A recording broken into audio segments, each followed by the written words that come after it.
Welcome back, people. I'm joined by an esteemed guest. We're going to be speaking about the Manchester United game and how that can relate to Chelsea. We're going to be speaking about Manchester City, obviously, pre-match. And of course, we have to get into the fact that our club seem to be tapping up the clients of Raiola once again with Haaland and Donnarumma. Let me welcome Miz and Younes to the stage.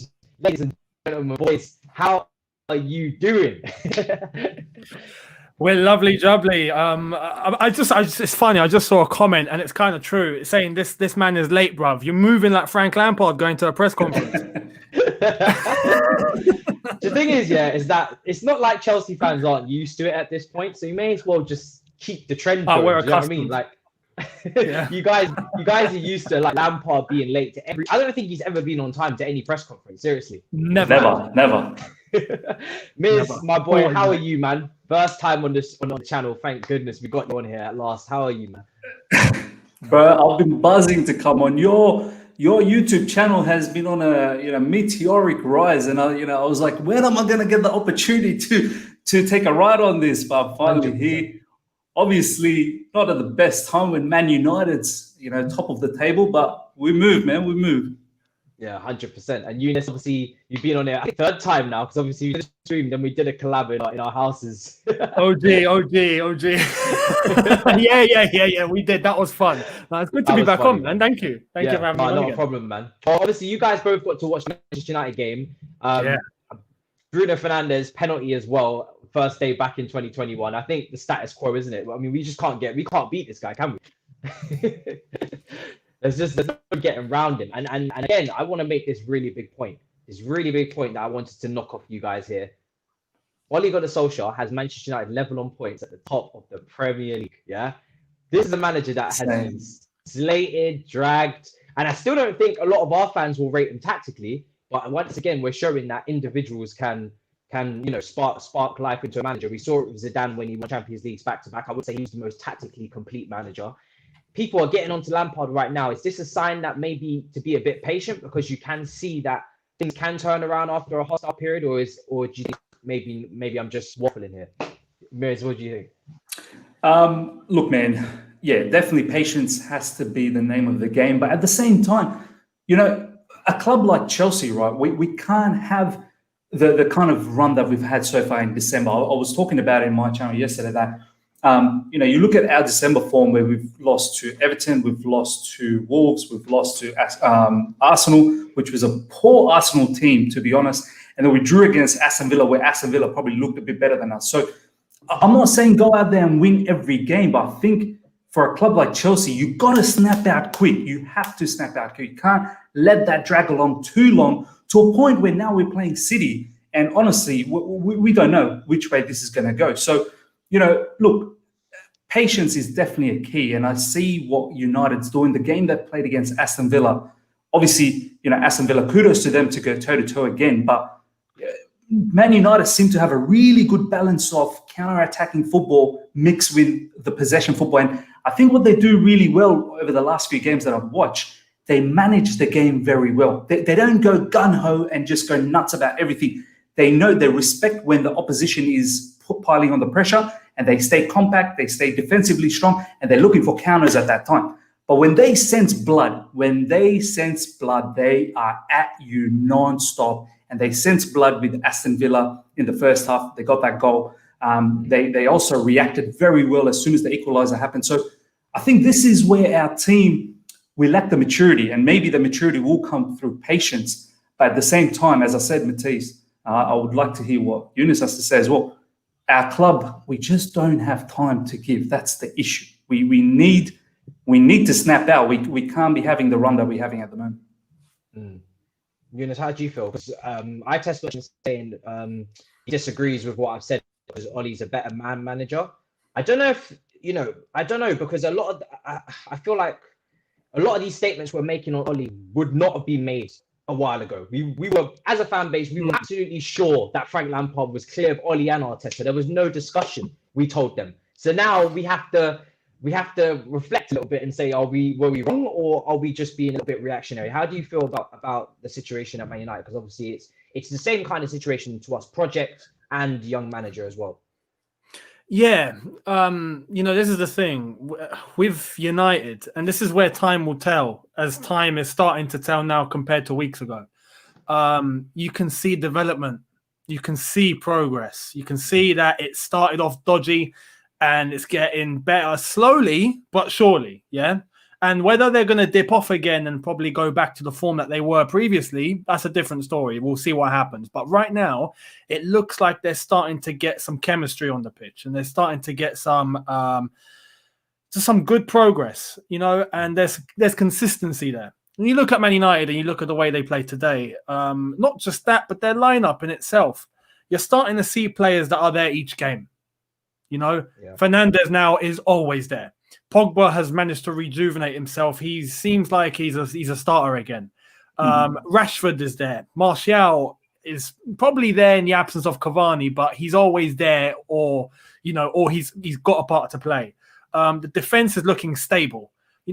There's enough consistency there, and I think that team is starting to gel. You can say the same for other teams like Aston Villa. I mean, Aston Villa pretty much had the same lineup that played against us. 0 rotation because it works. With us, we're not there. Our lineup's changing way too much, and I can understand to an extent because of the fitness and any injuries and this, that, and the other. But we need to find our level of consistency. We need to find our best 11 and run with it, even if it means players are going to have a bad day, or it's a bad day at the office. They've had a poor game. That doesn't mean okay, drop them next game. No, you have to carry it through and try and get some consistency. We haven't done that just yet, hence the performances of Havertz. Werner out of position and whatnot. I want to see him as a centre forward. There's the midfield battle. Who's our best three in midfield? No one can say. Everyone's got an opinion, but I don't think Frank Lampard knows whether it's going to be Mount Kovacic or Mount Havertz or Kovacic Havertz or Kante, or is it Jorginho? No one really knows, and that's our problem. I think that's where we need consistency. Even Kante's been moved from the DM spot to the 8, so exactly. Sometimes he's used as this elite presser to try and win the ball high up the pitch, and then we can try and move a bit faster in transition. And sometimes he's used as to anchor the midfield and sit back and actually sweep up and recover the ball. So even players' positions aren't dead certain. Pulisic moving from wing to wing, etc. Exactly. Good comment here. Whoa, I missed. Hold on a second. We don't have match winners and class individuals. United have. That's the difference. I think Bruno Fernandes is certainly a player that is becoming very clutch. I feel like we don't have any clutch players at the moment. I think Pulisic has the potential to do that, but he has to move back over to the left wing and obviously avoid injuries as well. The thing is with what Miz said, I want to touch on it because he's saying that we don't have time. Since Lampard come in, does that mean that we just have to give time, a little bit more time to him? How long would you give him? Is it the end of the season that you're looking for, Miz, then, in terms of how much more time he's got to turn it around? Because I've said on a few streams, I've said he's got to finish top 4. Some people disagree, don't. I've said that I think he needs to get to the end of the season. But obviously, if we continue to plummet, then March becomes the deadline. Do you know what I mean? Yeah, man. For me, the time factor is correlated with expectation KPIs. So if he reaches his target, whatever the target is now, a lot of people will say the target is to close the gap between Liverpool and City and be as close as possible. So if, say, for instance, Liverpool wins the league with 80 points, we're going to try and be within the 10 points within their margin, or 10 to 15 max, not the 30 points. So for me, I think the time factor is if he reaches his expectations and his KPIs, then he will get the time. But I don't think time can be given if he doesn't reach those expectations. So for instance, Matisse, as you've said in the last few, couple of weeks or even a week, that if he doesn't reach top 4 minimum, that could be a sackable offense. Now, for me, I tend to think that way as well, in the sense that how can you get top 4 last season with youngsters and the youth, and now $250 million invested? When you say it like that, it's worth Yeah, that's why I stopped saying 250 million, because people need to understand it's £250 million, Great British pounds, that's been invested in this team. And I feel like if he doesn't even reach top 4, which this season is going to be epic, it's going to be so difficult. You look at teams like Aston Villa playing absolutely amazing ball at the moment. So for me, Matisse, when I say time is not there, I mean in the sense that if he doesn't reach his KPIs, his expectations, I don't know if someone like Roman is so kind enough. And I get your point that, but we selected Frank Lampard. We should know he's not an experienced one. But I still think, Roman has standards to maintain still. You still have standards to maintain. You still need to uphold what the club is all about. And if it's going backwards from last season, I don't know, man. I don't think he'll get the time. We've got a comment here saying, Matisse and Younes, do you believe the players are turning on Frank and the club? Younes, I'll let you answer that first. I already know my opinion, but I'll let you shoot for that first, that one. No, I don't think we got any rats in the camp. Like, I don't think that's the case. No, but I don't see enough intensity and urgency in some players. That's for sure. So I do want to see an increase in that. Apart from that, though, no, I don't think anyone is deliberately trying to get Lampard sacked. No. I would. Yeah, me neither. To be honest, I just want not yet. At least, not yet. Yeah. I too don't think any of the players are down in tools. I think they all believe in Frank. You can see that they all believe in Frank. I don't know how much you guys. Here's a question for both of you guys. There's a rumor that's been out with Werner and Kai Havertz apparently not being happy now. I don't know how much of that is true. Yeah, now, I can picture these players, and Hakim Ziyech before the start of the season, when we were going through that bad sort of, getting some draws and not playing well, Hakim Ziyech was kind of saying that this team is capable of winning anything. This team has the quality and the talent to win stuff, big stuff. And he was saying that we need time, but at the same time, we don't have time. I think players like Werner, Kai Havertz, and Ziyech have got the mentality of winning stuff. I don't think they're here to just see season after season. I know it's only the first season. To add to that point, then that means they need to start playing better, right? Because Werner's not playing very well. Werner's not playing like a winner. Werner's playing like a loser right now. Do you know what I mean? He's missed touches. He's not playing very well. So I'm all for players coming out, and I think everybody at the start of the season said, we're challenging, we're going to be winning this, we're going to be winning that. We want to, they said all the right things. You got to do the talking with your boots. Do you know what I mean? I know you're a little bit out of position, people will say, you're being used in the wrong zones, but that doesn't forgive your first touch, that doesn't forgive the misses and things like that. So it's all good to talk. I think it's got to go both ways, because I see a lot of the players, like you said, with these rumors with Kai and Havertz, apparently, not happy with Frank at the moment. Okay, but I'm not happy with Kai and Timo. So, you know what I mean? I don't think Frank would be either. I don't think a lot of the fans are. I think they've fallen a bit below expectations. Of course, there's still an adaptation period to come with that as well. Thank you to the donation the other side of the coin. I don't know who that is. Hey, who's that? I don't know who that guy is, man. Who's that? The Pepe. I don't know. Must be my twin. Troll account.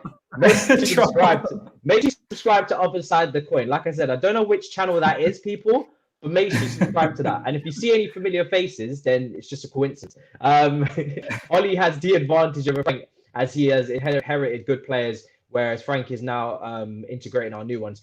I think that's a fair statement, but I also don't want to forget with us that we actually do have good players from last year. Don't forget, it wasn't a completely awful team last year. I know it had a lot of players that we didn't rate that highly, but it still had Pulisic, Hudson-Odoi, Giroud, Kante, Azpilicueta, Zuma. So we do have good players from last year. Don't just think the whole squad last year was trash and we ripped it all up. Because I think that would be unfair. If the results keep declining, he should go. In my opinion, I think most people would kind of agree with that. Sadly, it's one of those things you leave with a heavy heart, isn't it? It's not something anybody wants to do. But it's a ruthless game out here on these streets. You know what I mean? As they say, the game is the game. Very much quickly want to sway into this new report that's come out today. I know Younes has covered it on his channel. I don't know if you have yet, Miz Eva. But I haven't covered it. I want to talk about it. I'm excited. Do you know what it is? Yeah, I always get excited when Chelsea get themselves back into transfer window, because even with the poor results, I can still just get gassed about something. Do you know what I mean? At least we're going to shithouse football again and start buying everybody and just pissing everybody off. When it comes to Donnarumma, what are you guys' thoughts on him? Because he's got a certain agent, superpower agent, and I want to get you guys in the chat as well. Type out Donnarumma, tick or X if you want him or don't want him at the club, because we're not always talking about the goalkeeping quality. I think everybody agrees he's got a very high ceiling as a young goalkeeper. I think he has made a few mistakes that people forget about, but he is very young and he's going to need time and patience. That's the key when he gets here, if he gets here. But he's got a certain agent that we've dealt with before. I don't want to take you down memory lane, but I talk about Lukaku, Raiola, that deal failing. We ended up getting Morata. He kind of sat a lot of agents fees, and because the player's not going to cost anything, there's 6 months left on his contract. The agents fees are going to be more. So is that that's someone you have to keep renegotiating with every time you go for a new contract as well, which we also forget. It's not just one time. Do you guys want him in the club, or how do you feel? Who wants to go first? Younes, you want to go first? I mean, yeah, I covered this earlier on, and I said as one of the factors, or negative factors, was simply because of the agent. Just Mino Raiola. I would love Donnarumma, especially for free. Like, that doesn't come, across you every day. That's such a good opportunity. But having to deal with Mino Raiola, maybe it's just not worth it. Maybe it's that we've got Mendy. He's been doing well. It'd be great to have Mendy and Donnarumma. I mean, flipping hell, you're spoilt for choice beyond belief. I would say as long as both can be professional about it, because I know both are number one goalkeepers. There's no number two in either of them. Especially Mendy, who was at Rennes and now finds himself at Chelsea, overtaking Kepa. He knows what he's made of. With Donnarumma, he's just been number one at AC Milan, Italy. I mean, flipping out. He's just all sorts. So if they can both be professional and fight it out and, be cool with whoever drops to the bench, then fine, no problem. But I don't want the toxicity and politics of Mino Raiola at the club, man. It's just too much. It's just too much. So you would say no deal, because I can throw in a caveat to try and persuade you if you want. This is a goalkeeper who doesn't age. He's been 21 for the last 20 years or something. I mean, yeah, exactly. I said this earlier on. I said, when I speak about Donnarumma, I feel like I'm talking about a 30-year-old. Because, he's just, everyone talks about him, has been talking about him for so long, and he's only 21. So, I mean, look, if there's an exception, if we can tell Mino Raiola, look, let go of Donnarumma, we'll give you Kepa. You can take charge of Kepa, do what you want. And just that's it. That would be cool. But I would love Donnarumma at Chelsea. I'm just worried about the baggage, which is Mino Raiola, and it's a big baggage too. So I to be fair, before I let Miz go, I've had the same concerns about Raiola 100%. Is why when we were briefly for like 1 week on Football Twitter linked with Pogba because of Kante and Pogba for France, I was like, I don't know about the age and it brings a lot of baggage. But I do find myself, and I have to be honest, and I don't know about you guys in the chat, let me know if it's just me, I do find it very difficult to be consistent on the topic of Raiola just because he has such good clients. Like, how can I not want someone else we're going to bring up later? But he's got so many world-class talents on his table. It really does depend on which player it is, if I can handle it or not. Like, whether or not I'm going to be able to go to those lengths. Miz, how do you feel about Donnarumma? Would you take him or not? Look, man, undoubtedly he's a top keeper. There's no doubt about that, right? And 100%, you take a keeper like that. But for me, if I think about it from a logical point of view, right, and I look at our status at the moment, what Younes touched, like Mendy for me is still the number one keeper, and he's quality keeper. I know recently he's been a little bit shaky, but at the end of the day, he's still a quality keeper. He's a very, very confident keeper. You can see the defenders and our whole team respects Mendy a lot. In social media, you see the boys coming out and really praising Mendy a lot.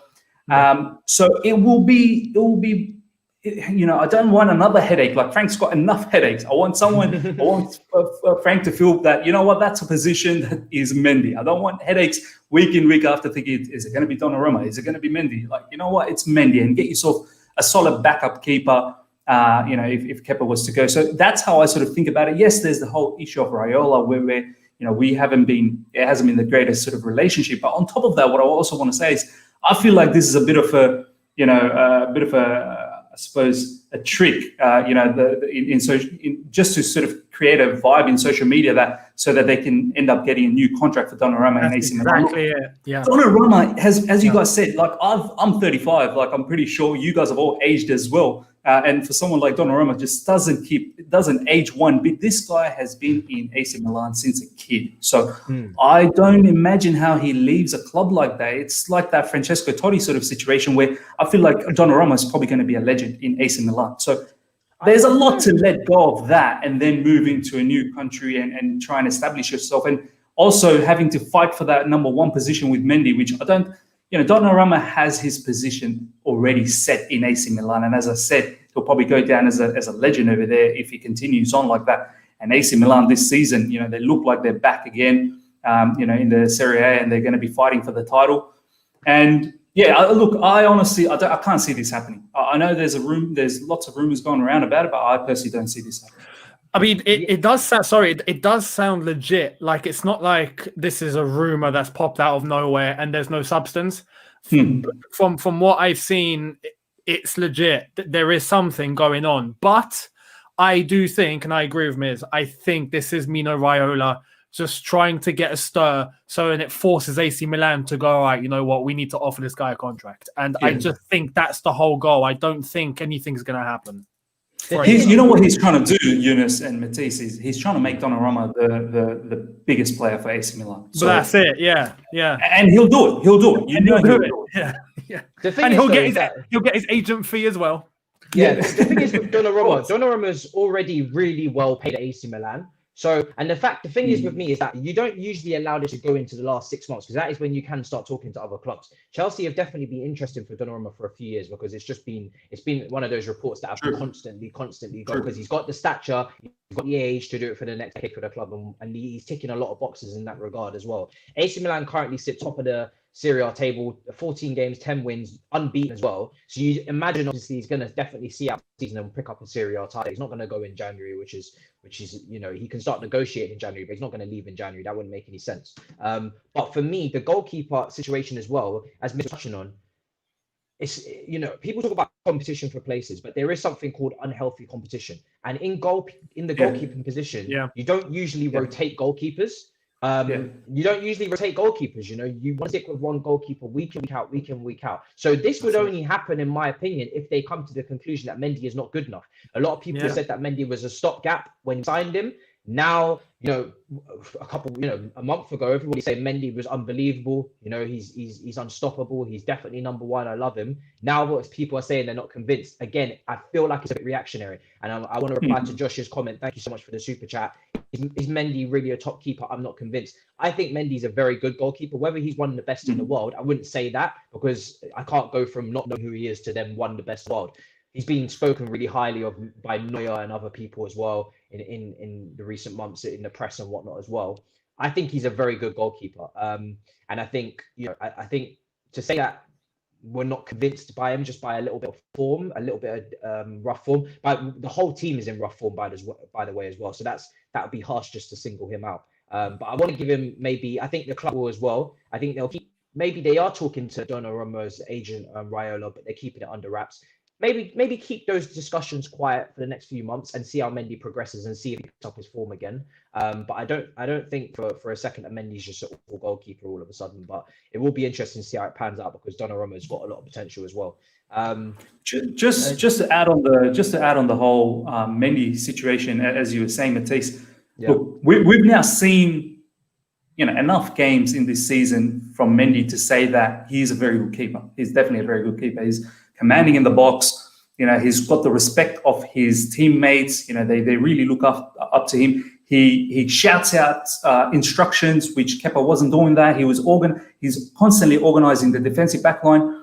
He's a great shot stopper. There's no doubt about that. He has bailed us out quite a few times, in this season so far. I know we can say nitpick about a few other shots as well, but overall, he's a good shot stopper. The only issue I have with Mendy, probably two issues, which I hope he develops and gets better at, is one, I feel like sometimes he rushes out uncharacteristically and lunges into a situation where he probably doesn't need to. You'll notice today, Emi Martinez, there were quite a few times where he swept in right at the end when Aston Villa was pushing up, and he swept in beautifully. It's that judgment, making that judgment. You'd think that, oh my God, what's Martinez doing? This could turn into a disaster, but his timing was perfect. And this is where I feel like Mendy just needs to get better at. The other thing is penalties. Mendy has to get better with penalties, because we're a team where in big games, there could be that one odd opportunity where the opposition gets a penalty, or we could, in the Champions League, end up going to a penalty situation. And I feel like Mendy is not going to save a single shot, because this guy, when it comes to penalties, I don't think he's doing his best enough. I think he just dives whatever he feels like, I'll just go left this time. Do you know what I mean? When you see proper big-time goalkeepers, they take pride in penalties to save them, and they live for that. I think Mendy sort of lacks on that. The one thing I will say to that is that there's no better person at the club than Petr Cech to help him get to that 100%. point where he can save those penalties. We remember what he did in Munich, made some massive Yeah. saves. Go for he it. used to do that. He used to do that quite often as well. I mean, apparently it was a regular thing at Cobham where Petr Cech would study whatever opponent's coming up and do some research in terms of who the main penalty taker is and what direction they normally go in. And that was a frequent thing. I mean, it's hard to say if that's a frequent thing now because at the moment it doesn't look like it. But if there's one man that knows that it should be, it's Petr Cech because that's what he used to do, along with Christoph Lollischon, who was goalkeeper coach at the time, who is still at the club. So I'd like to see something like that happen, surely. Yeah, and not just guesswork. Rod says Frank Lamp, who I can't believe you've said that. Really, that's all you've got to say. I do love the fact that people donate, but I want you to get your money's worth and at least say something else. Like, say more than that. You can say whatever you want, and you just say that. I mean, much love. Thank you so much. But I guess that was just to take a dig at us. I guess he's not a Chelsea fan.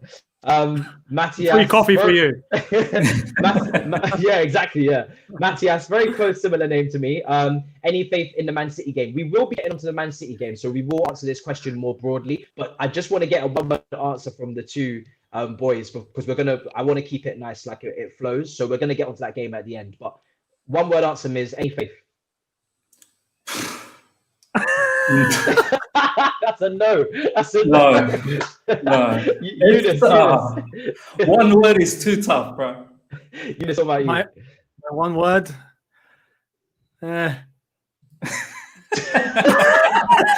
Younes doesn't even have a word. He has emotion. Oh my god, Matthias, we will get back to that comments. Thank you so much for the chat. We will answer that. Like, we're gonna cover the whole game, of course. Maybe the last 20 minutes, but I want to make sure it flows so it makes a bit more sense because we're gonna get onto another player in a minute. That's in the thumbnail, so we don't want to clickbait. Callum Daly, hi Matthias. Hope you've been well. Been keeping up with the content, Twitter and YouTube, and want to say wish you and everyone happy New Year. Hoping for good performances. Thank you so much, Callum. I appreciate that. I love a nice comment like that. Happy New Year to you as well. Yeah, man, it's been a rough year for everyone, but we're in 2021 now. How did you guys celebrate New Year's Eve? How was that for you guys? What were you up to?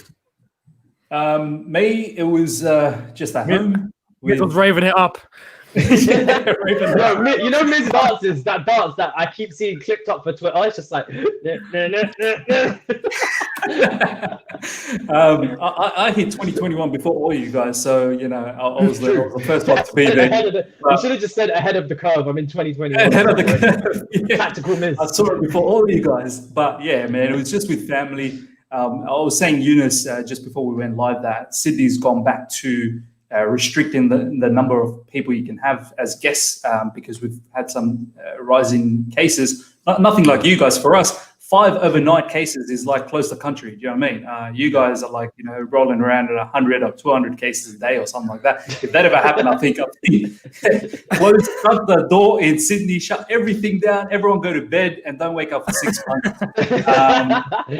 But yeah, man, it's been very, very subdued. Obviously, I've got a mega family over here. We've got about 30, 35 of us. But, we all had to spend it in separate ways this time, which is sad because, I couldn't have my mum and dad over because some of my cousins wanted to be at my place. So it was strange, man. We did a lot of FaceTime. So, yeah, different. Yeah.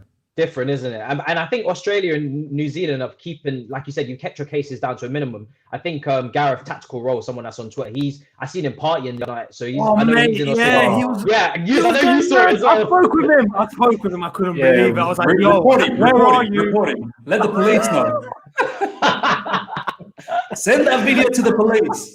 You guys know Tactical Roll. We literally uploaded a video just like completely loving life, Younes, isn't it? I tweeted, I was like, yo, where are you? I'm booking a flight now. Send me location.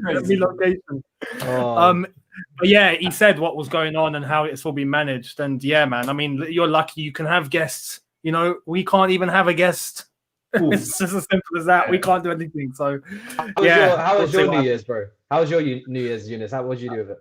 I mean, I'm quite unlucky because for the last, so not last year, but the year before that, 4 years, like 4 New Years, I was always working through and I just wouldn't be able to celebrate. And now I'm not.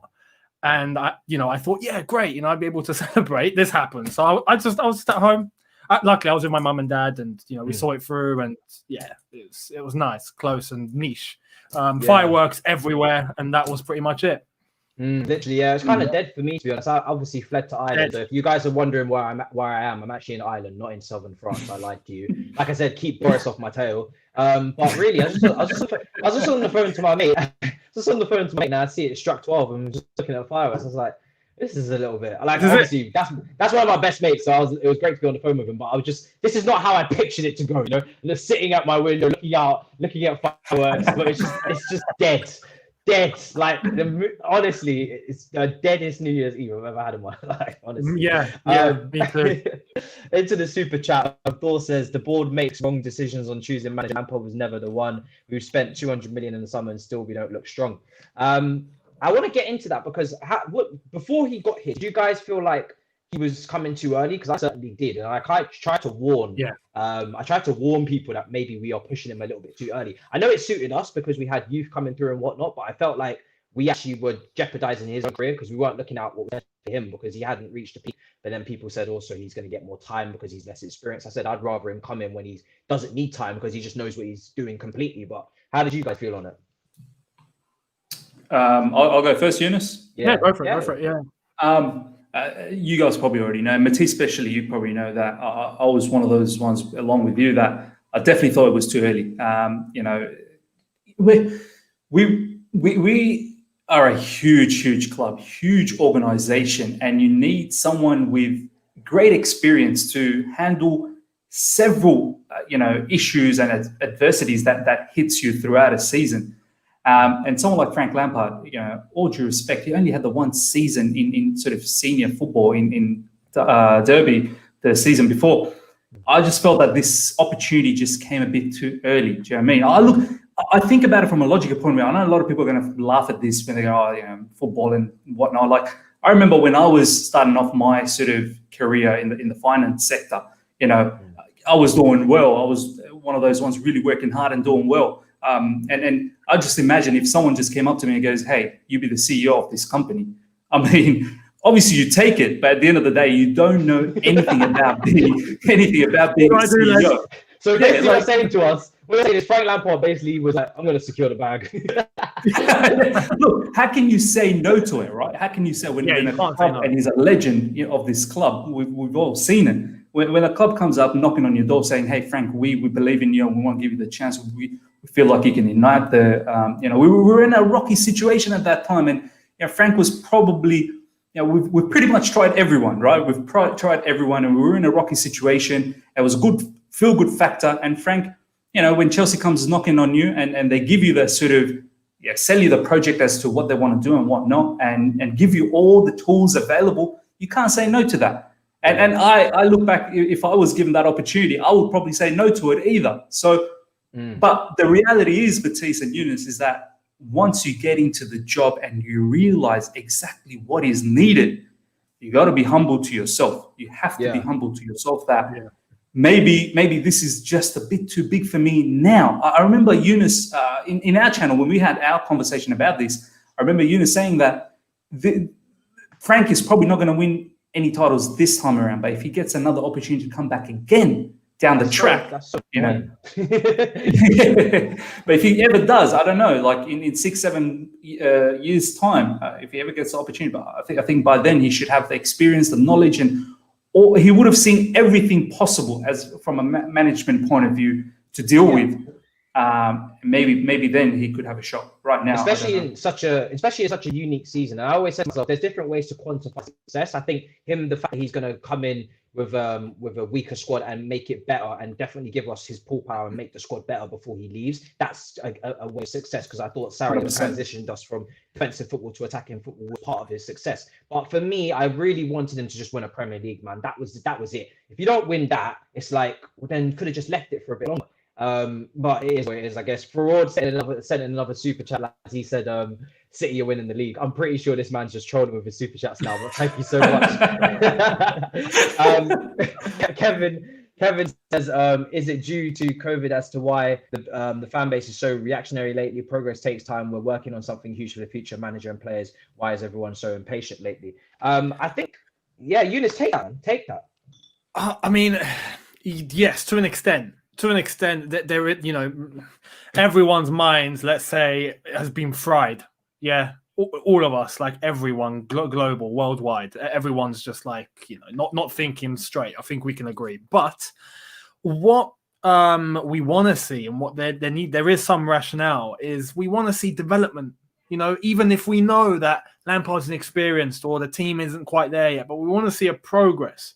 You know, like other teams. We're seeing it in other teams with injuries and all of that, and we're seeing things progress. Whereas with us, it's kind of gone a bit backwards, and we're hoping it's just gone a bit backwards and it's about to go forwards again. But if this trend continues, that's where the worry kicks in. And I think, you know, we on the back of finishing top 4 last season, we want to do better after spending $250 million. we want to make sure that we're, you know, that's just not for waste. You know, we're going to get at least 4th. I mean, at least, if not better. Realistically, we want to be challenging for the title. And if we're not doing that, we got to ask why. So I think there is that worry seeping in that because we've passed the Christmas period and this is the form we're in, it's 100%. Not looking great. So I think that's the main reason. But as on top of that, with the way that the world's going and everyone locked in their house on house arrest, I mean, it's pretty much it's a bit mad. So it plays a factor.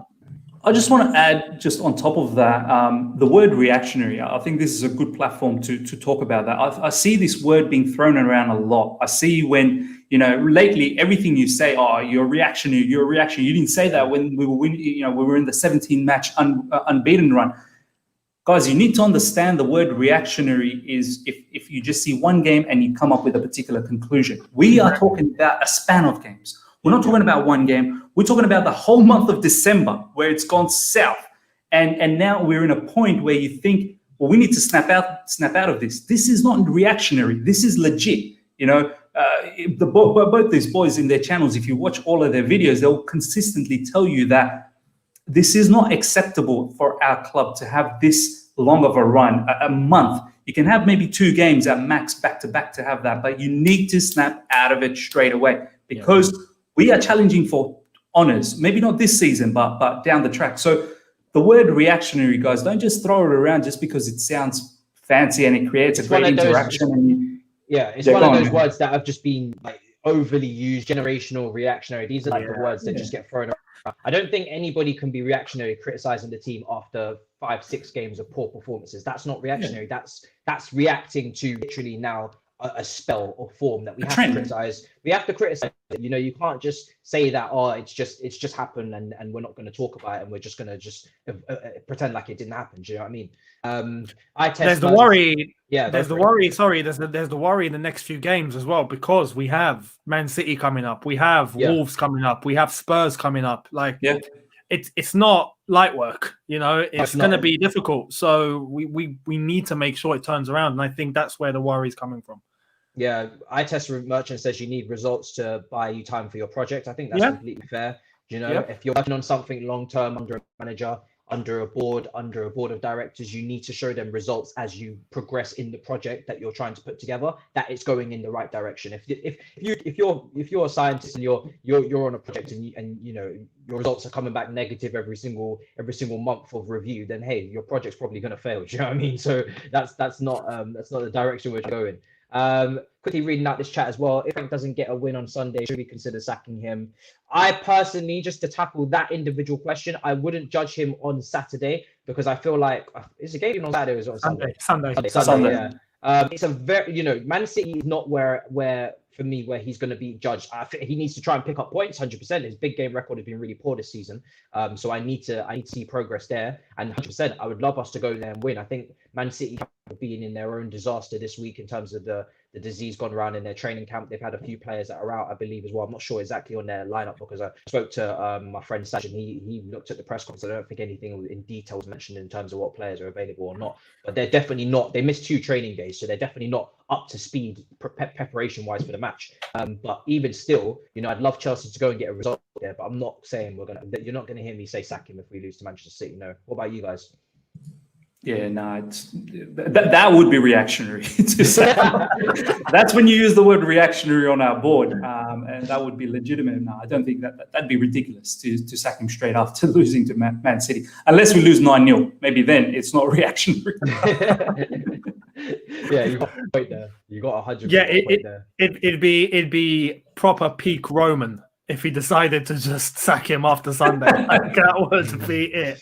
I can't wait for Matisse. Younes's video in the back of the car seat. The Afro. What are you doing, Roman? You don't know who you've. Oh yeah, good times. Great times. I love those old videos because they were just so like it's just nothing. They were raw. Raw. I mean, I look back on it now, and I sometimes I do think, but it is what it is. We learn, don't we? We learn. Everybody's got it. KSI, playing FIFA, knocking the chair off. Everybody's got those old videos that they used to do. Mathos CFC says hello from Cyprus. Wow, Cyprus, that's sick. That is mad. Sometimes as a YouTuber, you don't realize it is global, that anybody can watch the stream. You're just talking to people that are around you. When someone says Cyprus, that's very cool. I hope I can meet you guys at the bridge this year. I mean, I hope the bridge is even open this year, bro. I hope the bridge opens. I mean, yeah. we got very low expectations around here. If we open the bridge, that would be brilliant. Do you know what I mean? But yeah, man, literally, that would be unreal. I'd love meeting people there. I think I met Younes there actually one time, didn't I? I did. Yeah. That was by chance. Yeah, that exactly. That was completely by accident. It was not forced whatsoever. I think for some reason we got there, and I think I put this on my Instagram. I put the picture up there. For some flock of content creators just arrive on Fulham Road in one moment. You got like Sadiq, who's worldwide Chelsea, if you know him. Younes is there. Manic Football Therapy is there.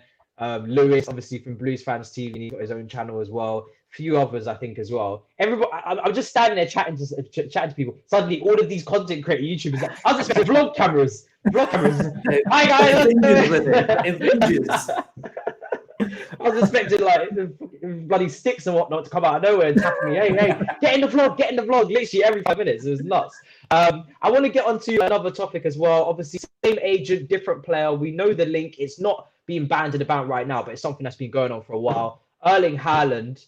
Again, this is where I speak about my own personal inconsistency with this agent. I can't turn down. I can't do it. I'm not going to do it. I can't do it.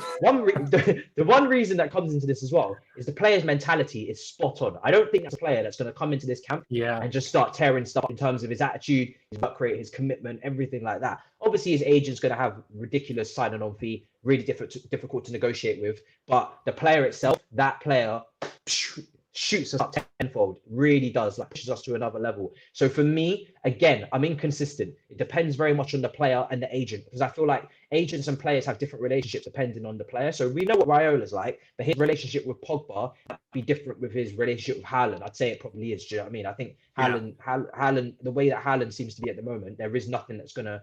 I don't think there's any controversy that's gonna really happen. I don't see him allowing his agent really to speak before game with Dortmund and all these kind of things, which I don't think Pogba minds too much, but I wouldn't know. I'd take him. Miz, yourself, first of all, Haaland, would you take him? Because our strikers, for me, we don't have a perfect lone striker. This is another point I have to make. Werner, I think if we move him to lone striker, I don't think he becomes perfect. I think, he's got head and ability to improve, lone centre forward play in the modern game, link-up play, first touch to improve. Tammy Abraham, we know his weaknesses with his head and his anticipation, and he's just a very raw young striker. Gets goals, but he's still got things to improve. And I think Drew just doesn't have the mobility, does he, for Frank's system. Would you take Haaland? Would you take him? Look, 100% I'd take him, but the caveat to that is you'd have to change formation. You'd probably play 2 up front. You'd probably have to play with Haaland and Werner. And that itself seems mind-blowing to me. Like that would be devastating to have that much firepower up front. I know a lot of people probably say, Werner has been off the mark in recent times, but look, he's going to snap out of it. But If Haaland does come in and we still continue with the one striker up front, then it poses a lot of questions about Tammy's future. Giroud is leaving. I mean, he's going to retire very soon. He's going to leave. So Giroud's not in this conversation at the moment. But for me, it really becomes the talk about Tammy. A lot of people will say that, yeah, he's a very good player. Tammy's been doing good this season. But within ourselves, deep down, all of us, I know we probably don't want to voice it, we all think deep down that Tammy's probably not someone that we can picture that he's a long-term Chelsea frontline striker to carry us with league titles and Champions League titles, glory and whatnot. Deep down, we probably don't feel like that. Maybe he could prove us wrong. Now, going back to the Haaland thing, if we do get Haaland and we just play the one up front, I think Tammy's future really comes into contention. But if we change our formation, play two, then perhaps we can accommodate everyone. Younes, what do you think? Yeah, I'm quite similar. I think, Haaland would be. You can't say no to Haaland. I mean, it's as simple as that. But it does add a question in terms of how we'd use Timo Werner. That is for sure. But I would agree with the fact that Miz just said it would probably require a change of formation, and it does suit Werner as well to have someone next to him. To play a little bit more as a left forward rather than as a centre forward. That would probably help Timo Werner. But then, you have the whole... I've just glitched. Look at that. Oh, the glitch FC is back. This scares me every What is time. This looks incredible. Younes, what is going on, man? Oh, mate, I have no idea. Do you know what it is? It's the apocalypse. 2021. It's the apocalypse. It's Mino Raiola. Zombies. I'm telling you, I wouldn't rule out zombies this year. I'm telling you that right now. But I don't know if you've seen some of his recent videos. You watch it and you're into it, and all of a sudden just go, and you're like, whoa. It's bizarre how it is. Do you know what? Yeah, I'm tempted to leave you like that, but then I could also remove you and put. I really do like that. It looks so 2021. It's new. It's new. You know what I mean? Yeah, if that's a sign what 2021 is going to be like, then there you are. Oh man. But sorry. So if it would mean a change of formation, and then if you're playing two up front, I immediately think what we're going to do to our midfield. Are we going to try and keep that three in midfield, which means we got to go to a 3-5-2, and we don't play with back three, so it baffles me. But Haaland, in general, top striker. I feel it would benefit us even more if we played a counter-attacking way of football because he's so quick and he sprints like a horse. I mean, like flipping out. If he just launched like one ball across the top and just tell him run, he'll make it and he'll score. But and I think in regards to Mino Raiola, it's not necessarily a thing where I think for a player like Haaland, you'll probably just tell Mino Raiola, look, here's 2 or 3 million, shut up. Here's your money. Let us deal with the player. Do you know what? I have said this before, and I'm going to read this comment from Jordan in a second. I do think that it's a very interesting debate, that one as well. I have said before in a very unpopular tweet earlier on in the season that I actually think this team would potentially play better from dropping deeper. And what I meant from that is that I think not to say that I don't want to play possession football. I've always wanted to play possession football in a 4-3-3. I've always wanted to play progressive football. But I think of a manager like Jose Mourinho, who was very counter-attacking under us. And I look at our forwards, Werner, and I look at our forwards like Pulisic, all coming from the Bundesliga, used to having space. Pulisic is very good in tight areas, but bloody hell, in space, God knows the damage you do. Tammy Abraham is very quick as well and behind. Kai Havertz coming from the Bundesliga as well. Haaland, another player from the Bundesliga, lots of space. If we was to play a counter-attacking game with this team, with this strong defense that we have, we know Mendy's cross collection is good, so we can set up not a low block, but a lower block, sit back a bit more and allow them onto us and kind of, try and tease the opposition onto us a little bit more. The space in behind, players like Werner would thrive, wouldn't they? So that's the thing where against low blocks, we are struggling. Potentially, if we drop deeper a bit and sacrifice a little bit of possession and say, listen, we're going to win the ball off you. And then when we are, we're going to go. I remember when we went to the Etihad, which is obviously the game upcoming, we've got Man City. Went to the Etihad under Conte, just literally hit him. It was just hit and hurt, sit, hit them, hurt them, sit. And it literally just, we conceded a terrible, embarrassing own goal to Cahill. but we sucker punched them time and time again on the break. And I'm not gonna lie, it wasn't the most entertaining football, but I love that match. You know what I mean? I go back and watch that game all the time. Hazard, Costa, William getting those goals, the net rippling. I loved that game so much. So it's definitely something to consider, I think, for Frank as well. This is what we're talking about: experience, know when to change it up a little bit. And again, you've got, for me, a very versatile team. You've got a lot of options. You've got a lot of players that can play off of each other. We should be able to find a solution. Haaland reminds me of Lukaku. Highline, which lacks link up play, just a finisher. Comes up against low blocks and look lost. I think that's very harsh to say for a striker that's very young. Let me type in Haaland's age and we'll see. He's 19. He's 19. Yeah, I think he's 19, 20. So it's unreal. For me, to say that of a 19, 20-year-old is extremely harsh. He was born. He was banging in goals. Yeah, he was literally born in 2000. So that's really harsh. I know what you're saying in terms of what you've seen at Dortmund, but I do think his movement in the box, if we get good delivery into him, he would thrive. Because I do think he wouldn't miss Reece James's crosses and things like that. Please comment today's Mirror article where they say Kai regrets transfer according to Blind. Let me talk to you about Blind, and then I always take it too as well. This is the same. You mean Blind? Blind, blind, whatever they Wild. It's wild. They got bias. They got German bias. Yeah, that's what they are. They got German bias. It's the same team that said Mason Mount doesn't like the fact that Kai Havertz has joined because there's competition. And I see a lovely picture going around on Twitter with Mason Mount's arm around Kai. Stick down your quote, dickhead. Boys, what's your thoughts? I can't stand them lot. I can't stand them, honestly. Younes, you go first. I mean, I don't buy it. Nice. Oh, you didn't do that on purpose. Oh, okay. It's a double whammy. I don't, buy it. I understand to an extent if it was true. I don't think it's true because he's only just flipping shown up. But I'm sure he's frustrated, maybe with himself or with just the fact that the way it's gone. But I have full faith, man. Kai Havertz will come good. He will, get runner games and, smash it. So I just disregard it. Yeah. Similarly for me as well, 100%. For everyone out there, you guys already know, some of the top journalists and some of the top, publications. The Athletic is a really, really good one. Journalists like Matt Law, Simon Johnson is these are the ones that Liam. These are the ones that you want to see what's going on and hear what they're saying and listen to their podcasts and whatnot.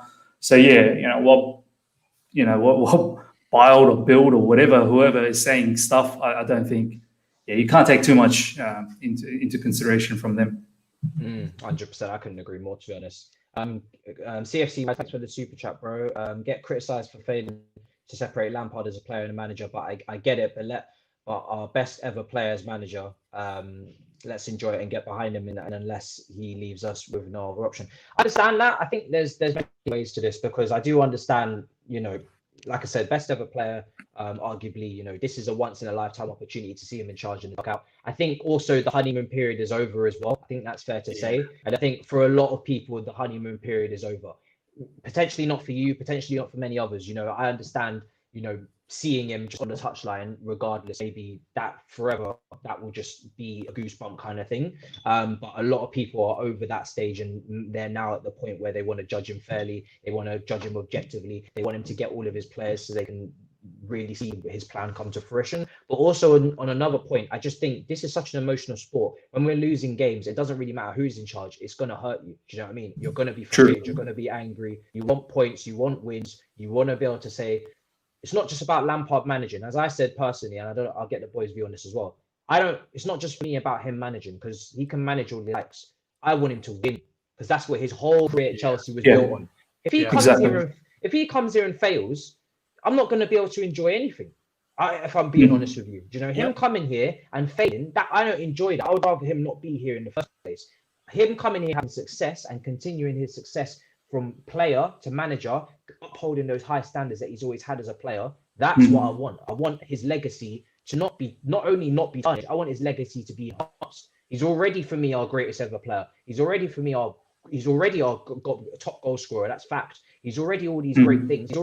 He's an OBE. He's so many things, right? Such a respectable man. We've got a few legends you've got a few players in English football where they're legends of English football, but they've got a few chinks in their armor. There's a few scandals in there that you know what I mean? But for me, Frank is probably the cleanest of the cleanest. You know what I mean? There's not really much to him in terms of that. So he is a legend of the game. Make no mistake. Generational, whatever you want to throw at it. But if he doesn't win it, then for me, it hasn't really been enjoyable because I think that's what I wanted. I wanted him to win here, but I let the boys take it as well.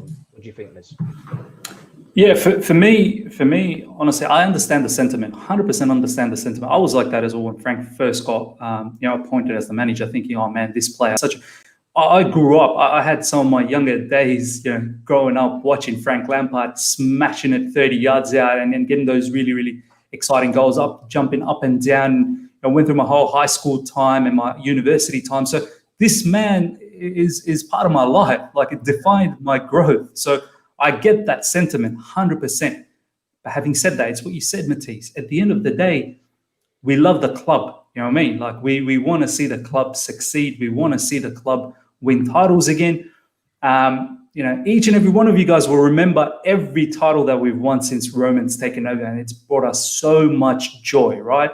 So we miss that.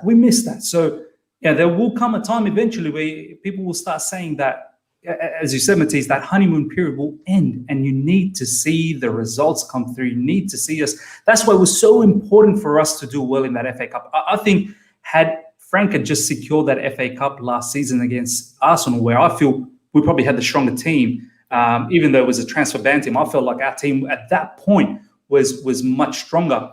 And had he won that, it would just give a massive relief to all of our entire fan base to think, you know what?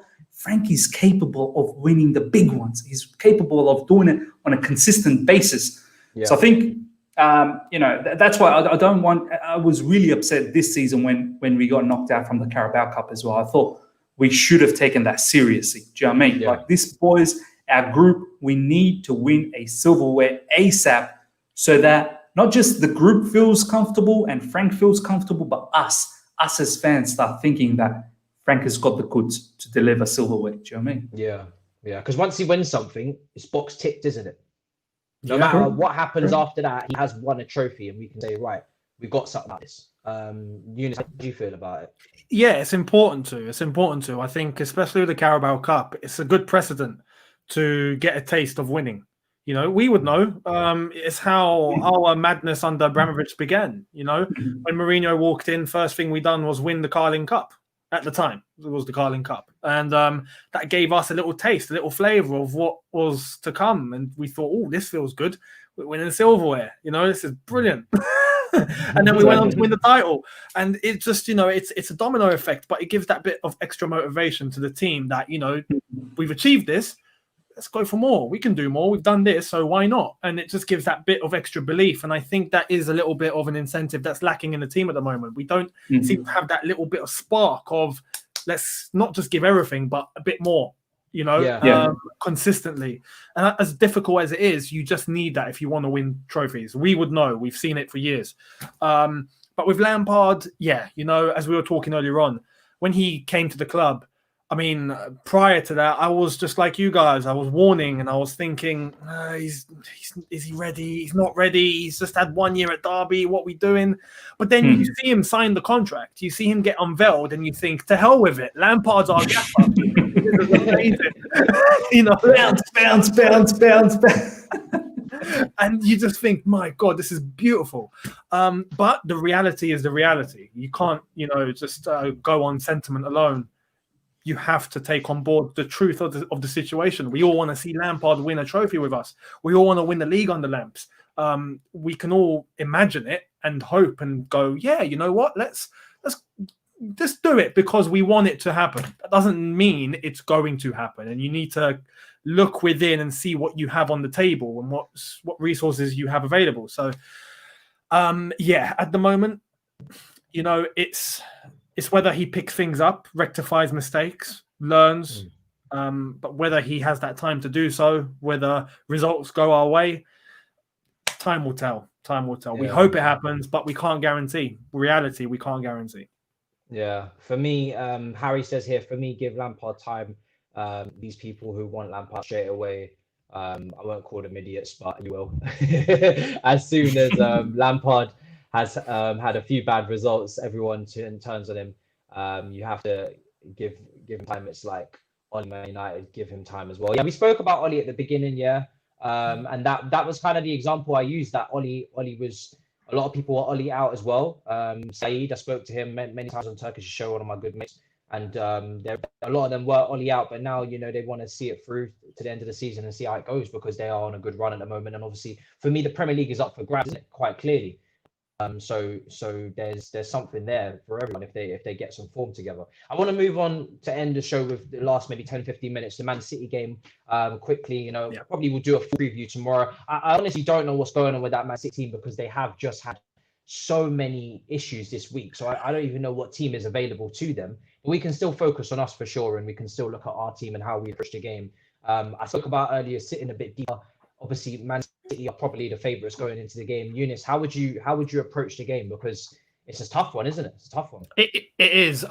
Just to clarify with City, because there was a bit of news earlier on. So there's 5 senior players that are missing out. 2 of them have been confirmed. We know that's Jesus and Kyle Walker.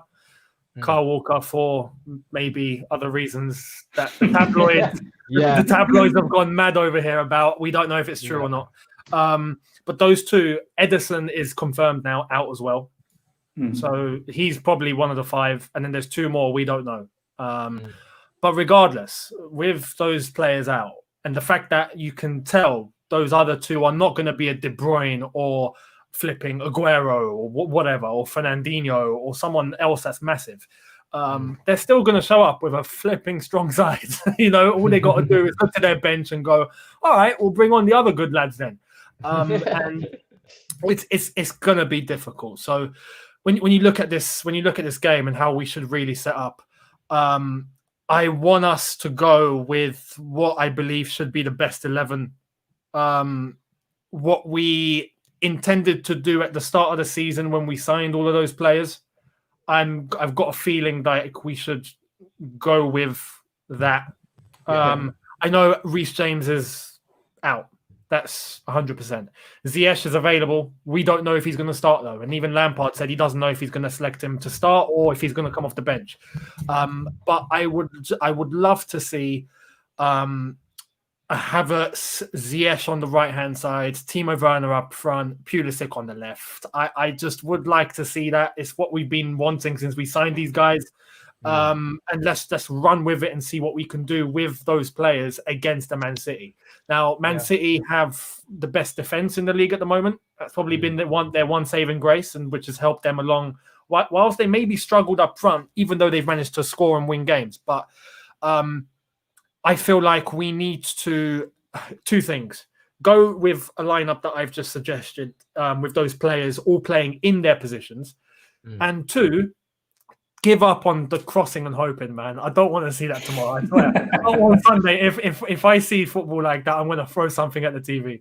I mean, if you look at the way Man United and Aston Villa played today, it was a perfect example. I'm not saying abandon the wings. No, that'd be stupid. That'd be ludicrous. And we get quite a few goals from crossing into the box, depending on who's up front as well.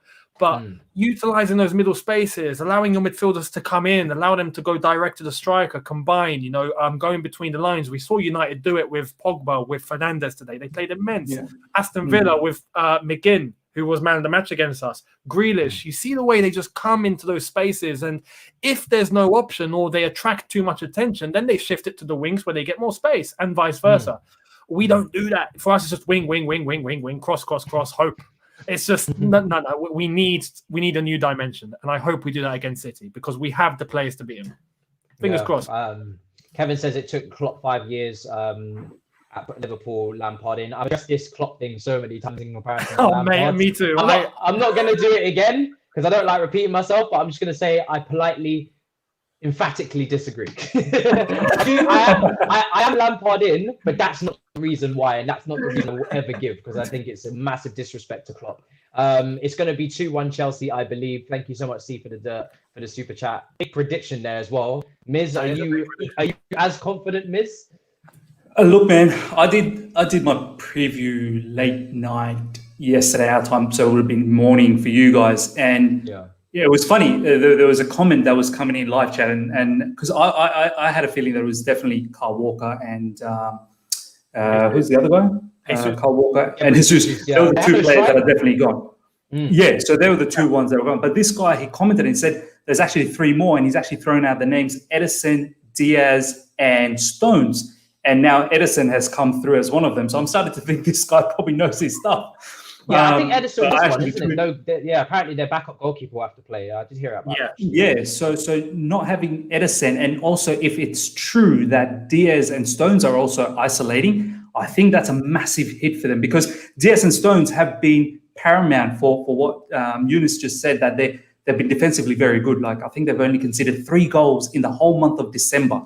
And they picked up 5 wins, 3 draws. So, and predominantly they played with Diaz and Stones. So not having Diaz, Stones, and Ederson, that's like the spine that you've just taken out from Man City up against. Hopefully, I've got the same lineup as Younes as well. I'd love to see, and this is what I said. I threw a question yesterday: that do you play players that are in form, or do you trust the ones that you've bought who are possibly not in form, in the likes of Werner and Kai Havertz? Because for me, I think this is the perfect match that you want to play the Werners, that you want to play the Kai Havertz in big matches like that. Give them the self-belief again. Werner's pace up against probably a makeshift Man City defense and the keeper. I don't know who is Bravo still their second keeper, or if Bravo's I don't even know. To start taking shots big time. We need to start peppering him. We need to start peppering him because he's dodgy. And players like Kai Havertz, I feel like we need to give them the license to go express yourself, mate. Go out there and play those passes through the middle. I don't care if they're missed time. I don't care if they get intercepted. I want you to believe in yourself. This is what I like about Ziyech. I remember Ziyech off the back of, I don't know, I think it was a Newcastle game or something. They interviewed him, and the interviewer was just in awe looking at Ziyech, right? And say, Ziyech, why do you keep taking these passes? Sometimes they don't come off. He goes, I'm not scared. I'm not scared to take these passes. I don't care if they get intercepted. I'm going to hit them every single time. And that's why, some of us in the fan base sometimes say to Ziyech, his conversion rate is not that great. But for Ziyech, it's about volume. It's not always about the quality. It's about just throw it in there, just create chaos after chaos after chaos, and something's going to materialize off the back of that. So I want Kai Havertz to start in the middle. I want Timo Werner, and I want them to play fluid football. Go back to the ways that Kalaman-Odoi, Werner, Pulisic, Kai Havertz. I think we had Ziyech at that time, not Kalaman-Odoi. I don't know if you guys remember Southampton, or was it? I think it might have been Krasnodar second half. I think it might have been Krasnodar second half in Russia, where this 4 played together: Ziyech, Werner, Pulisic, and Kai Havertz. The 4 played together. Yeah. And that 4 in that second half against Krasnodar, albeit it was Krasnodar, but the fluidity was, man, I get goosebumps talking about that fluidity, the way they were moving the ball around, the way they were moving. So for me, look, man, Matisse, I'm hopeful, but at the same time, I'm a realist as well. Man City, Pep is not, he's not child's play. Like, he knows, he's seen this many times, and he probably thinks this whole illness situation, the players that have been out, probably plays in his part. He sort of thinks, I want Frank to think the false hope that you got us now. You got us. I'm going to sit back. I'm going to let you have all the ball. And then Kevin De Bruyne comes in and just annihilates us like he always does. So I just hope Frank Lampard has his game on, man. I really hope Frank. I don't want to see none of this. I don't want to see none of this. I want to see him go, come on, boys. Come on. Have a plan. I want to see him borderline looking like he's going to take a crap because he's on his knees thinking so hard. That's what I want to see. Do you know what I mean? I want to see him like this, trying to power his brain into the match. At least get a notepad out. Start writing your hands. It was not as much as Sarri, mate. He'd end up writing a book. we don't want that. Sorry, I had a pack, but it wasn't a pad. It was a pack. And then Ollie, it's what Ollie, wave your hands a bit. You know, I never see any of that. Wave your hands. Yeah. Yes. You never know what that could materialize something. You never know what chaos that could create. If anything, that might mess up the opposition's defense, could move them around a bit. You never know. Do you know what I mean? I don't know how this brother went from bounce to what happened? Yeah, exactly. I mean, look, worst comes to worst. I mean, Lampard could easily go, yeah, you know what? I'm just going to get a kit on and come on myself and do it myself. If you guys are doing it, look, let me go and get changed. Yeah. If you're not going to do it, I will. There was a really good comment on there about Werner as well. Why would we start Werner in the game? We could potentially have 3 opportunities. He'd miss all 3 in the confidence that he's in. I'm not as gung-ho as you guys in starting Werner. I'm not sure because, again, a player on it's tough because I guess the whole team is on low confidence, so it doesn't really matter at this point. But, you know, you got Giroud and Tammy who are scoring goals. Do you start Werner who isn't scoring any goals, or do you go with Tammy or Giroud who are at least getting a goal in every game? But for saying that as well, they're getting goals, but we aren't winning. So what's the situation there? Do you know what I mean? Yeah, like I wouldn't blame Lamps if we saw Giroud start this game. I completely get it, 100%, because especially with the centre backs, Giroud is on good form. Absolutely. So if that was the case, cool, I'll let it slide. But you know, we have to trust Werner at some point. If not, we might as well just sell him. Like it's as simple. Like I did say that. We bought him. He's here. He needs the confidence. He needs to be trusted. We know he can bang in goals. He needs to have the opportunity in that run. Whether some will do it against City or some will wait, maybe for Morecambe in the FA Cup or the game after that, Fulham, I believe. Maybe some will begin the process from that point.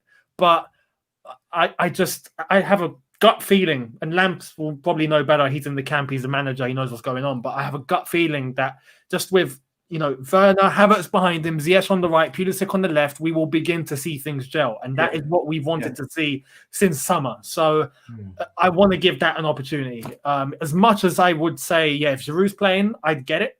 Especially just for Sunday, cool. But I want to see Werner have the opportunity. Maybe New Year, new me for Werner as well. Maybe.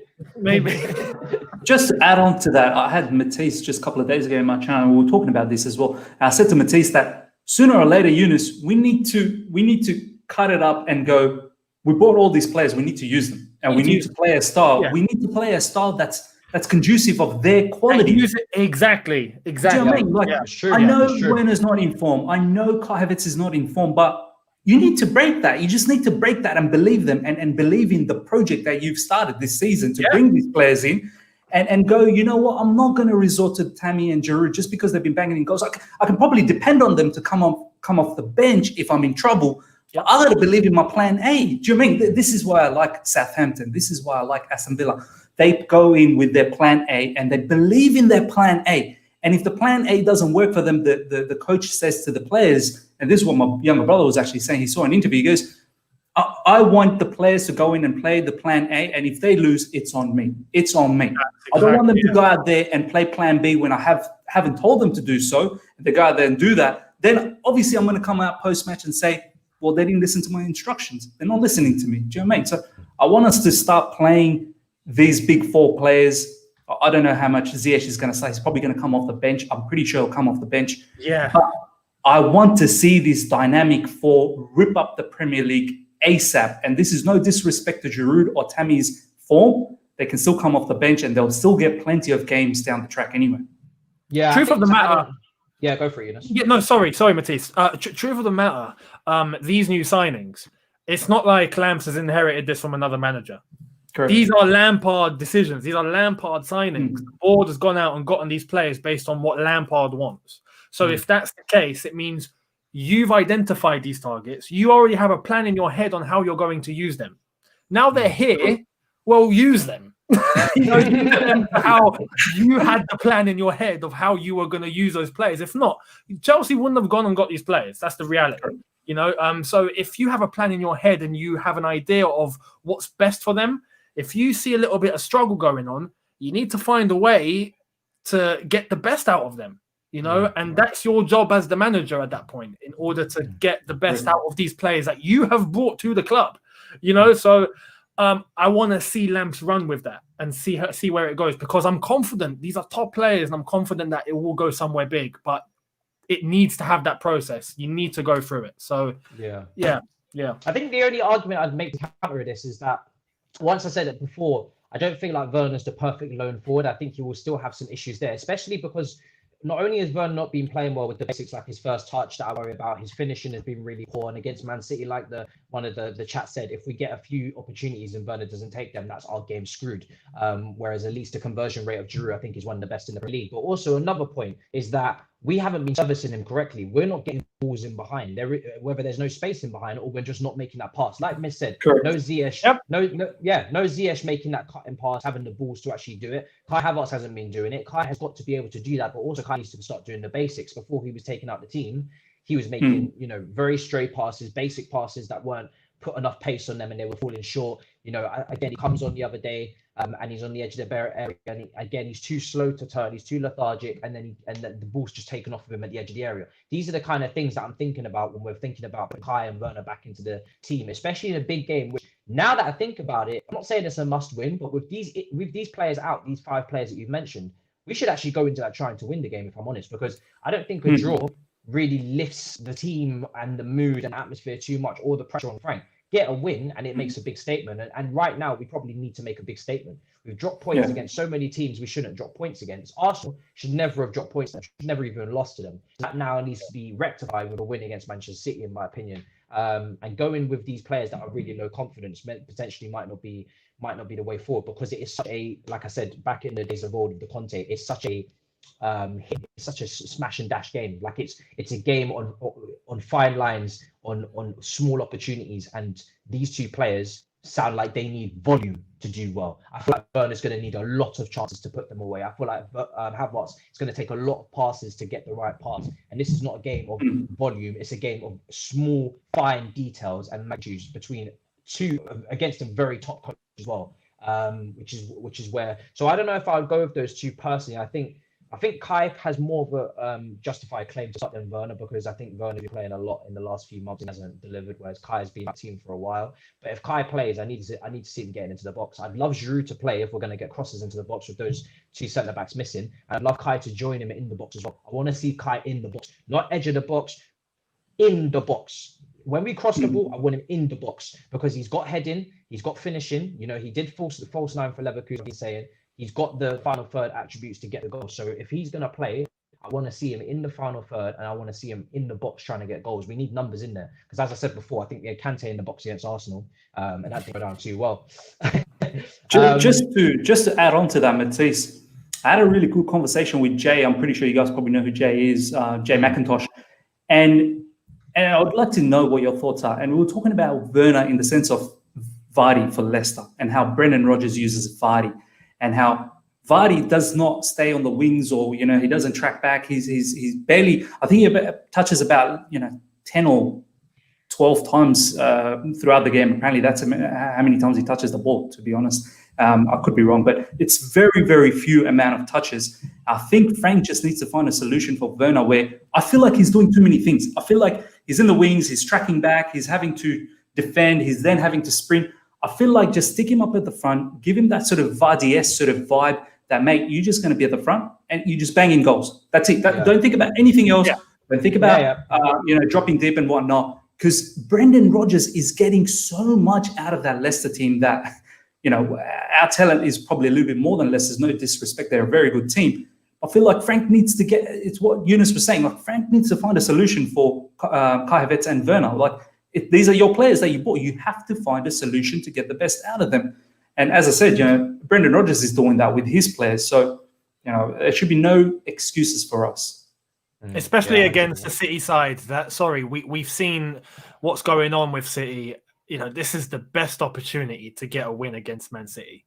I don't think we're going to come across a situation where City have so many players missing, like they have now. And the form that they've been in, they haven't looked dynamite up top, even though they've been very secure at the back. I just feel like this could be just the best opportunity against Man City. But then again, it was the best opportunity to come up against a 15th place Arsenal, and look what happened. So you know what I mean? We'll hope for it. But with Werner, I agree. I think with Werner, we need to find a solution for him. I think the advantages of Werner is we know how much he can run off defenders. We know how he can run in behind. It's his strength. Whether that's a through ball straight into him, whether that's a ball over the top. I just feel, and this is where I go back to the midfield, I just feel we need to do more in midfield, or Frank needs to find a way in order to go more central and create those avenues for Timo Werner. If it was Timo Werner up front, obviously it hasn't been for quite a while, but when we do get that show going, we have to play in a way that suits him. And we have to do that. I hope our midfield can provide that for him. Yeah. Over one says, what other teams are good examples for styles that are effective through the middle? Alonso, also, if we were to make one sign in January, who would it be? I'll take one word answers on that. But also, I think, the boys already mentioned, there has been some teams that have been making, strides through the middle. Obviously, any team in the Premier League is always going to use its width. It's going to use its fullbacks. That's the modern game. Aston Villa, Southampton, Man United in their last game as well. Bruno Fernandes, Pogba, Grealish, these type of players. McGinn, we've already mentioned. Even James Ward-Prowse as well. These are the kind of players that are making effective use of the middle, and I think we've got great quality players that can be just as effective. So I think what the boys are saying is we just want to see some more variety in our play. We want to see us making vertical passes through the lines, getting players into dangerous positions in our space, turning and then creating opportunities or taking shots. And also something in our team, we just don't have any long shots.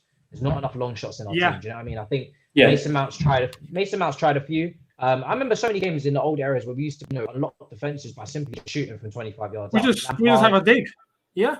Lampard, Ballack, Essien. If we were struggling to break someone down and they didn't close us down, half a yard, bang, goal. That's the game over. Do you know what I mean? Even Hazard used to do it. So it's a shame.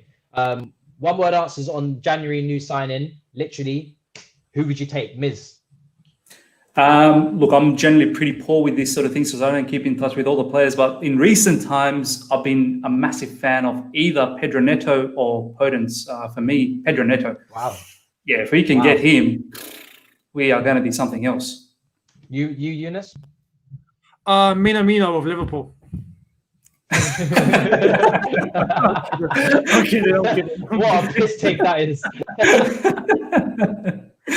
No. January is a hard window. I can't pinpoint a player because it's such a hard window. I know obviously it's clear as day Chelsea are trying to get Declan Rice. It seems like Haaland could be a possibility. Now it seems like Donnarumma could be a possibility, but Alaba, that's a possibility. But these are all for summer. None of these will be January. It's impossible. So I can't really say. For January, I really don't know. Okay, fair enough. A position though, Younes. A particular position you'd feel. A position for me, I would have to say either a fullback or a creative central midfielder. Okay, interesting. Wow. Like a Grealish, for example. Yeah, someone that can move the ball, or Fernandes, like someone like that. Or if it's available, then also just a fullback for cover. Because if we get Chilwell injured, for example, we have to rely on an Emerson. Or Reece James is injured, we have to rely on Azpilicueta. As good as that is, and as reliable as he is, we know his legs are beginning to go. It's probably best to have a backup. So that's my other position. Yeah, we're going to wrap up now, guys, because obviously it's very late in the UK time. And I don't want Younes. Maybe Younes' eyes will just start to flicker again. Maybe we'll get a glitch. It will be a madness. Final super chat from Kevin. If we play two strikers up top, we'd have to drop the wingers for having greater defensive responsibilities. Yeah, 100%.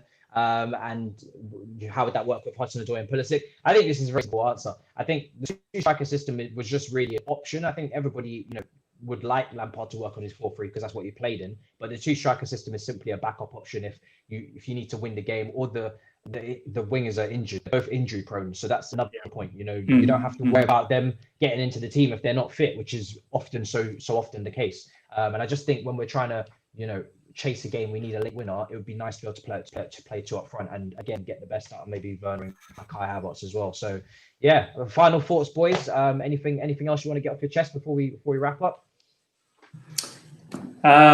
We need to win, man. That's it. That's all I'm thinking about now because we've got a approximately, I don't know, 8 or 9 days after the next game. So if we don't get a win or even a draw, you think it's toxic now? wait. Then. See you later, Twitter. See you later, YouTube. All of that tweets will come back. What's your score predictions for both of you? We'll go with you first, Younes. What have you got? Because I'm probably gonna ease on the side of caution, and say we're gonna draw 2-2. Yeah, you see, it's the worst thing you want to do as a fan, because you want to be honest, but you want to be optimistic. Yeah. I'm gonna say my heart, is saying. Hold on. You know when someone says that, you know it's bad news when they get to there. You know when someone says that, they don't believe it. He could have just gave the prediction. He's like, no. My heart. I gotta be real. My heart is saying Chelsea 2, City 1, and my head is saying 1-1. What about you, Miz? I tend to have the same heart as Younes. I need to check that. We'll probably have the same heart. But yeah, man, I think.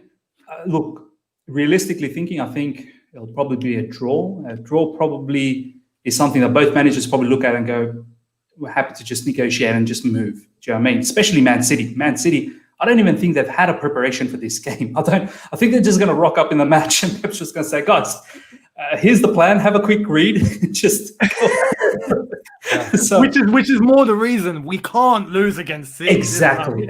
Surely not. Yeah, because Frank would have all that time to think about this match, so he really doesn't have any excuses. So for him, and this is where I think that win is so needed in this particular match. But I don't know, but boys, I think it's going to be a draw, probably 1-1 for me. But as Younes said, heart says 2-1, but I've stopped trusting the heart in the month of December, so let's see what happens. and I've only said that because I just don't want to say City win. I just don't want to. I'm not putting that into the universe. No, I'm never predicting. I don't support Newcastle here. Do you know what I mean? I'm never predicting a Chelsea. I'm never predicting Chelsea defeat. That is just why even bother then? I may as well just move lads, it's been an absolute pleasure. Honestly, it's been one of my favorite streams. You've been with me a long time. They're literally nearly an hour and a half. Quickly, I really want to get these channels plugged in. I want you guys. I'm sure you're already subscribed to Younes. Let's just keep it real. Do you know what I mean? You've got absolutely gargantuan channel. He's been on this channel as well for like 3 times. You're probably subscribed. We're gonna go with Miz first. I want to see Miz's subscribers go up from this. We still got 370 100%. People. I want at least 300 of you to go there and subscribe right now. Like, I don't care. Now. Miz, plug. Man, thank you so much, Matisse, for this. I said the same thing about Younes when I got him on last week, and I said, I don't even know if I should do a plug. I think that'd be an insult because all my subscribers probably came from him. So I just said to the guys, look, just if any new people came for Younes, just subscribe to me. So it's a funny one, but look, guys, thank you heaps, Matisse, for giving the opportunity to come to your channel. Of course, you've been in my channel, and I can't wait to keep coming on into your channel, and your channel has been taken off, and I just hope that people continue to give you the love. I know there's been some recent incidents, and I don't want to get into all of that, but I just want to say that I know Matisse, guys. I know him as a person. I've known him probably more before anyone, before Alex, before Younes, before even Matisse Armani became Matisse Armani. I knew him before then, and I know he's genuinely a nice person, honestly. So please don't give him that hate, and whatever's happened in recent times, he's apologized. So let's move on from that. In regards to my channel, guys, as Matisse said, it's called The Other Side of the Coin. It's a bit different where I try and sort of see all different types of opinions, and I don't have a blinkers on attitude. I try and explore everything. It's not about yes or no. It's not about whether you're right or I'm wrong. It's very, very solid discussions over there. So please come in and join every now and then. I try and do heaps of lives as well, just like Matisse. So yeah, it'd be good to see you guys there. Links are in the description, guys. Like I said, other side of the coin, link is in the description. Make sure you click on that, subscribe. Like I said, 300 minimum. Let's not play games. Everybody, do you know what I mean? I know 300 live, then people that will watch this after as well when it's not live. 300 people minimum. I'm going to be checking. Don't let me down. Go in the comments and say, we're here repping. Let's go. Younes, plug away. But like I said, we already know what it is. They know you. I feel like I'm disgracing myself. Do you know what? Yeah, I already know they typed in Younes Talks Football. Oh, there's a stream with him on it. Oh, Matisse is coming. They came searching for me and found you. Yeah, that's too funny, man. Oh man, no. Thanks for having me on again. Yeah, for those that know, you know, I'll see you like tomorrow. For those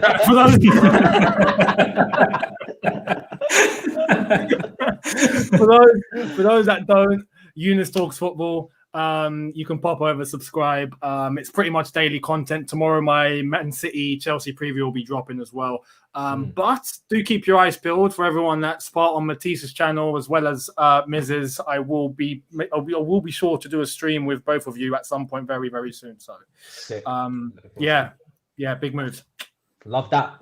And you know what? I really like your watch-alongs for you, the live games. Yeah, thank you. Yeah, that's sick. I'm not gonna lie, and all the graphics and everything. I'm in aura. Like I said, guys, if we gain. Go for it, Younes. What you say? I was saying even the background and all that. That was all me.